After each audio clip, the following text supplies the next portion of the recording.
जय महाराष्ट्र, जय सोलापूर। जागतिक महिला दिनाच्या सर्व महिला माता भगिनींना प्रथमतः शुभेच्छा। आज जागतिक महिला दिन मानला जात असताना शासकीय, निमशासकीय, खाजगी आणि अनेक संस्था महिलांचा सन्मान करतात, पण खरंच महिलांचा सन्मान होतो का?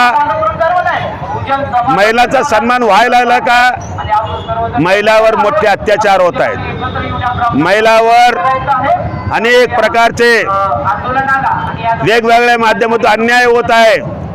हे अन्याय सरकारच्या मदतीने होत आहेत, हे अन्याय सरकारच्या गुंडाकडून होत आहे, हे अत्याचार सरकारच्या मदतीने होत आहेत। म्हणून या सरकारला आमचा इशारा आहे।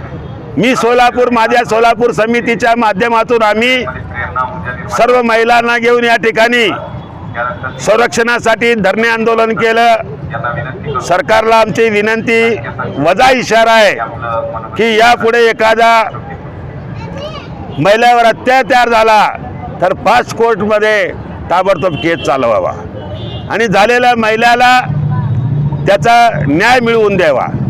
त्याचबरोबर जे मुली आणि महिला गडप होत आहेत किंवा बेपत्ता होत आहेत, बेपत्ता झाला म्हणून घोषित करू नका।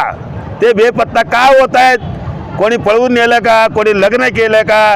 कोणी विकायला लागलं का? कोणी आंतरराष्ट्रीय टोळी त्याचं ब्लॅकमेल करायला लागलं का? किंवा एखादं दुसऱ्या देशाबरोबर व्यवहार करायला लागला का? याचा तपास करा। मुगमपणे कुठल्याही प्रकारच्या गोष्टी तुम्ही स्टेटमेंट देऊ नका किंवा या सभा लोकांना फसवू नका। आता तरी महिलांना संरक्षण द्या, अन्यथा तुमचं खरं नाही। महिला सर्व मिळून राज्यातील आणि केंद्रातील मोदी सरकार, फडणवीस सरकारला आणून पाडल्याचे राहणार नाही। जय हिंद, जय महाराष्ट्र।